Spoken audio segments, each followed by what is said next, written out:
Superfast खबरों के बाद आगे बढ़ते हुए बड़ी खबर आप जानिए। लोकसभा चुनाव को लेकर नीतीश कुमार ने बड़ा बयान दिया है। सारी विपक्षी पार्टियों को एक साथ आना होगा। एक बार फिर से नीतीश कुमार ने दोहराया, केंद्र पहले भी चुनाव करा सकता है। नीतीश कुमार अभी हाल फिलहाल में ये बात बार बार बोल रहे हैं कि तय समय से पहले भी चुनाव हो सकता है। ऐसे में एक बार फिर से कहा, सारी पार्टियों को अलर्ट में कर रहा हूं, सभी पार्टियों को साथ में आना होगा। साथ ही साथ लोकसभा चुनाव को लेकर नीतीश कुमार कोशिश पिछले कुछ महीनों से तेजी से कर रहे हैं। विपक्षी एकता सामने लाने के लिए, नेताओं से बात करके सभी का समर्थन पाने के लिए सारी पार्टियों को अलर्ट कर रहे हैं। नीतीश कुमार कह रहे हैं लोकसभा चुनाव को लेकर कि समय से पहले भी चुनाव हो सकता है। सारी विपक्षी पार्टियों को एक साथ आना होगा, एक साथ आएंगे तभी बीजेपी का मुकाबला हो सकता है। नीतीश कुमार बार बार अलग अलग नेताओं से मुलाकात करते भी दिखते हैं। साथ ही अब कह रहे हैं केंद्र पहले भी चुनाव करा सकता है। इस पर हालांकि बीजेपी ने तंज भी किया था और ये कहा था कि इतना डरे हुए क्यों हैं नीतीश कुमार। इन सब के बीच में जीतन राम मांझी पर भी उन्होंने निशाना साधा। मांझी पर अब नीतीश कुमार का स्कोर ज्यादा गहरा गया है। वो कह रहे हैं कि बीजेपी से नजदीकियां हो गई थी, अच्छा हुआ कि अलग हो गए। मांझी को लेकर सीएम नीतीश कुमार ने बड़ा बयान दिया है, क्योंकि जीतन राम मांझी के बेटे संतोष मांझी ने हाल में ही मंत्री पद से इस्तीफा दिया है। उन्होंने कहा कि हमने 2 ऑप्शन सामने रख दिए थे। नीतीश कुमार ने इस बात के बारे में जिक्र करते हुए डिटेल में बात की। कहा हमने 2 ऑप्शन रखे थे। मांझी से कहा था जेडीयू में मिल जाइए या फिर अलग हो जाइए। मांझी बीजेपी वालों से अब मिलने जा रहे हैं, ये पहले से ही डिक्लेयर कर दिया है नीतीश कुमार ने। वो कह रहे हैं कि अच्छा हुआ कि मांझी खुद अलग हो गए। आप तो मत करिए, नहीं तो अलग होइए। तो हो गए अलग, अब ठीक हुआ। इसीलिए आप जानते हैं हम तो अपने कुटा के ना बना दिए थे उनको, तब फिर हम तो उसी सदा को बनाए। हम रत्नेश सदा को आप लोग जानते ना जी, कब से हम रत्नेश सदा को हम जान रहे हैं। मीटिंग बुलाया, कहाँ गए, कब से हम जानते हैं। तीसरा टाइम तो हमको लगा कि वो तो ठीक ही है, तो इसी को हम बुला लिए। उसी दिन जब हो गया कि अब वो छोड़ देंगे तो हमने इसको बुला लिया। तो उसी दिन हमने कह दिया और सब लोगों से बातचीत कर और सबसे बात करके इनको कर दिया और फिर तुरंत गवर्नर साहब से बात किया, उनके इस्तीफा का भिजवा दिया, वो स्वीकार किया। नीतीश कुमार कह रहे 2 ऑप्शन दे दिए थे, या तो जेडीयू में मिल जाइए या तो अलग हो जाइए। जीतन राम मांझी उसके बाद अलग हुए हैं, बीजेपी के साथ मिलने वाले हैं। शक्ति कुमार इस खबर को लेकर ज्यादा अपडेट के साथ जुड़ गए हैं। शक्ति, संतोष मांझी के इस्तीफे के बाद से अलग अलग तरह की अटकलें लग रही थी और ये भी कयास लग रहे थे कि क्या अब जीतन राम मांझी बीजेपी से हाथ मिलाने वाले हैं। नीतीश कुमार ने सब साफ कर दिया। ये सिर्फ डैमेज कंट्रोल की कोशिश है या रियलिटी में ऐसा हुआ? आपके सोर्सेस क्या कह रहे हैं? ने एक बार फिर से बयान दिया है। उन्होंने कहा कि जीतन राम मांझी जो थे वो बीजेपी के तरफ से, अगर उन्होंने कहा कि 23 जून को जो बैठक होने वाली है बिहार में विपक्षी एकता को लेकर, उन्होंने कहा कि मांझी जी को हमने कहा था कि वो या तो जेडीयू में विलय कर जाइए या फिर अलग हो जाए। क्योंकि देखिए नीतीश कुमार ने साफ कर दिया कि जीतन राम मांझी जो थे वो बीजेपी से भी मिले हुए थे। अगर यहाँ पर मीटिंग के अंदर वो आते, अब क्या बातें हुई, वो इधर की बातें उधर करते, इस तरह का आरोप जो है मुख्यमंत्री नीतीश कुमार ने जीतन राम मांझी पर लगाया। उन्होंने कहा इसी के लिए उन्होंने मांझी को कहा कि जीतन राम मांझी को कि आप जो है जेडीयू में शामिल हो जाइए। और देखिए जिस तरह से लगातार बिहार में जो राजनीतिक घटनाक्रम घट रही है, जीतन राम मांझी के बेटे संतोष मांझी ने इस्तीफा दे दिया और उसके बाद लगातार जो है अब संतोष मांझी और जीतन राम मांझी जो है जेडीयू पर निशाना साधे। उनका साफ कहना है कि 2 दिनों के अंदर जो है उनको अल्टीमेटम दिया गया था कि पार्टी को मर्ज कर दिए जेडीयू में, वरना महागठबंधन से अलग हो जाइए। इसी की बात आज नीतीश कुमार ने भी साफ कर दिया है कि जो उन्होंने कहा था कि जीतन मांझी को कि पार्टी को जेडीयू में मर्ज कीजिए। देखिए लगातार जब 23 जून को बैठक होगी, तमाम पार्टियों के नेता मिल रहे हैं। ऐसे में बिहार की राजनीति काफी गर्म हो गई है और अब मुख्यमंत्री नीतीश कुमार ने एक बड़ा बयान और दिया। उन्होंने कहा कि लोकसभा चुनाव को लेकर जो उन्होंने बयान दिया था उस पर आज उन्होंने फिर से साफ कर दिया कि जो केंद्र सरकार के अधीन होती है लोकसभा चुनाव कराना, और ऐसे में अगर तमाम पार्टियां हम लोग मिल रहे हैं तो इससे डर के बीजेपी जो है पहले भी चुनाव करा सकती है पूरे देश में। तो इस तरह की बातें और इसलिए जो हमने जो है तमाम पार्टियों को आगाह किया है और इसी को लेकर आज नीतीश कुमार ने फिर से साफ कर दिया है कि वो अपने तमाम जो सदस्य जो पार्टियां जो 23 जून को आ रहे हैं उन सब को आगाह कर दिया है कि आने वाला चुनाव लोकसभा का जो है बीजेपी पहले भी करा सकती है। जी, ये तो नीतीश कुमार का रिएक्शन रहा। तय समय से पहले चुनाव कराने की बात कर रहे हैं, विपक्षी एकता को एक साथ आने की कोशिश करते हुए नजर आ रहे हैं। कह रहे हैं अलर्ट हो जाइए, सबको साथ में आना होगा। लेकिन जीतन राम मांझी को लेकर अपडेट क्या है? बीजेपी की तरफ से कोई रिएक्शन सामने आया क्या? साथ ही जिस तरीके से उथल पुथल अभी सरकार में मच रही है, आम लोगों का रिएक्शन क्या है?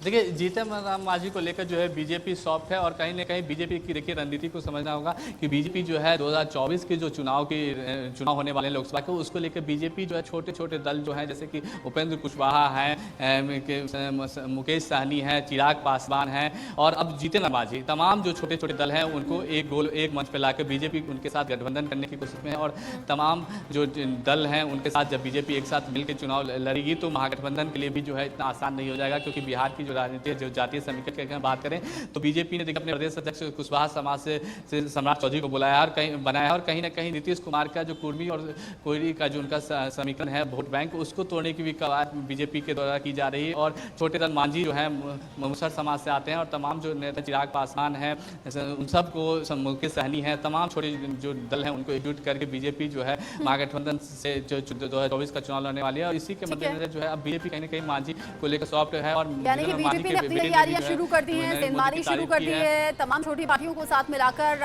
वो अपनी तैयारी में है और इधर नीतीश कुमार कह रहे हैं कि तय समय से पहले भी केंद्र चुनाव करा सकता है, उसके लिए आप तैयार रहिए। हालांकि बीजेपी ने चुटकी ली थी, कहा था नीतीश कुमार इतने डरे से आखिर क्यों हैं, क्यों बार बार इस तरह की बातें करते हैं। शक्ति नजर आप रखिएगा, जो भी पॉलिटिकल आगे डेवलपमेंट होगा आपसे ये अपडेट हम दर्शकों तक पहुंचाएंगे।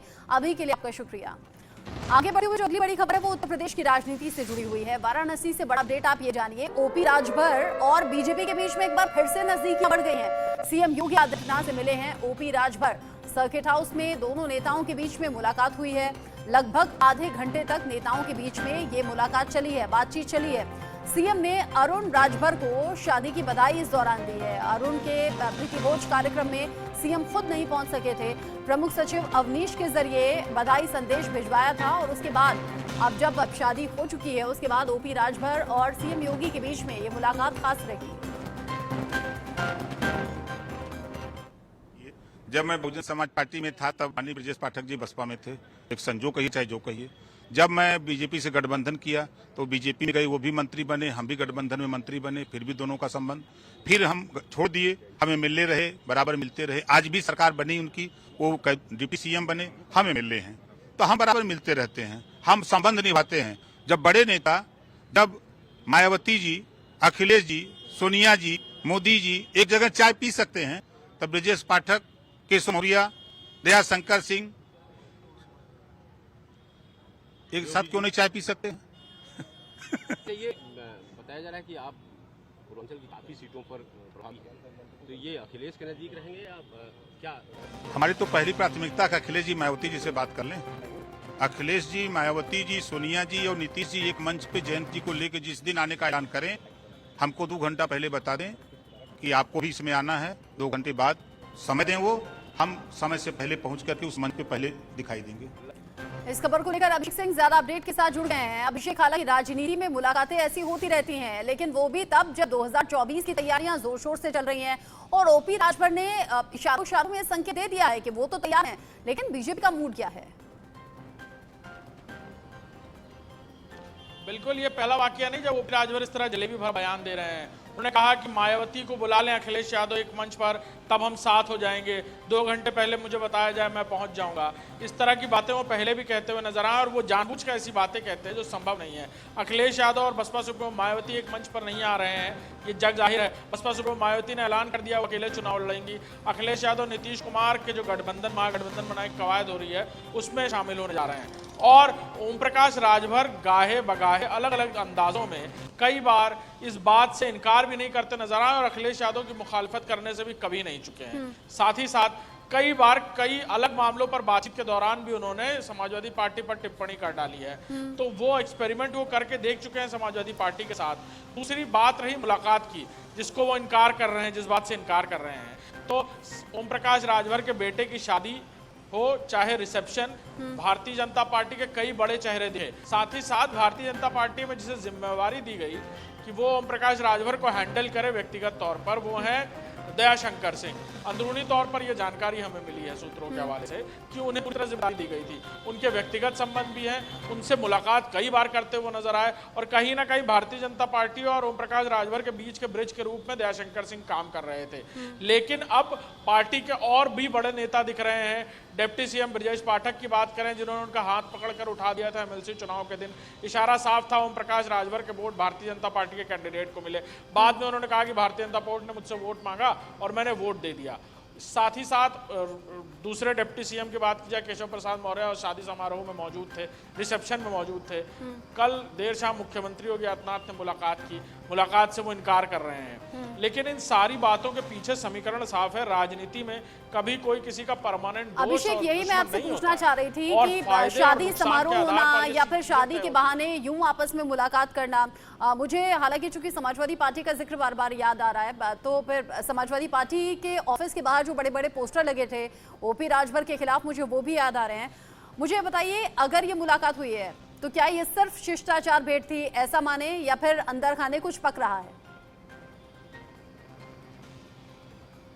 बिल्कुल पक रहा है, और उसकी तस्दीक या उसकी कहा जाए एक के बाद एक वानगी के रूप में कई सारी बातें आई हैं। ओम प्रकाश राजभर की शादी में डिप्टी सीएम का पहुंचना, मुख्यमंत्री की मुलाकात करना, सिर्फ इसलिए नहीं कि वो वाराणसी काशी में मौजूद थे, काशी में वो भी मौजूद थे, तो औपचारिक एक शिष्टाचार भेंट हो गई। शादी समारोह में जाने का मतलब ही ये होता है और शादी के बाद मिलने का मतलब होता है कि हाँ उस तरह के करीबी संबंध है, लिहाजा जाकर एक भेंट करना या इस तरह से आशीर्वाद देना वर वधू को। और दूसरी बहुत अहम बात कि इस गठबंधन से सिर्फ ओम प्रकाश राजभर को भी बड़ा फायदा होगा, सिर्फ भाजपा को फायदा नहीं होगा। और ऑप्शंस की बात की जाए तो ओम प्रकाश राजभर के पास ऑप्शन के रूप में भी और कोई नहीं बचा है। वो बसपा सुप्रीमो मायावती के साथ गठबंधन कर नहीं सकते, समाजवादी पार्टी के साथ वो करेंगे नहीं। उनकी पार्टी को भी मैंडेट वोट की जरूरत पड़ती है चुनाव जीतने के लिए। लोकसभा चुनाव सबसे बड़ी वानगी है, लिटमस टेस्ट की तरह है। लिहाजा भारतीय जनता पार्टी सबसे मुफीद ऑप्शन होगा उनके लिए, और भाजपा के लिए भी पूर्वांचल मतलब कह सकते हैं कि ये वक्त की जरूरत भी है और ओपी राजभर और बीजेपी की भी आपस की ये जरूरत है, जिसके चलते मुलाकात भी होगी। मुलाकात हुई है तो कुछ खिचड़ी भी पकेगी, आगे के कुछ समीकरणों पर बात भी हुई होगी। लेकिन अभी चूंकि इस तरह की मुलाकातें जब होती हैं तो डिस्क्लोज नहीं किया जाता, या फिर ये कहा जाता है नॉर्मल शिष्टाचार भेंट थी। आगे आने वाले वक्त में हो सकता है कोई बड़ा ऐलान हो जाए, कोई बड़ी घोषणा हो जाए। बहुत शुक्रिया अभिषेक अभी के लिए आपका।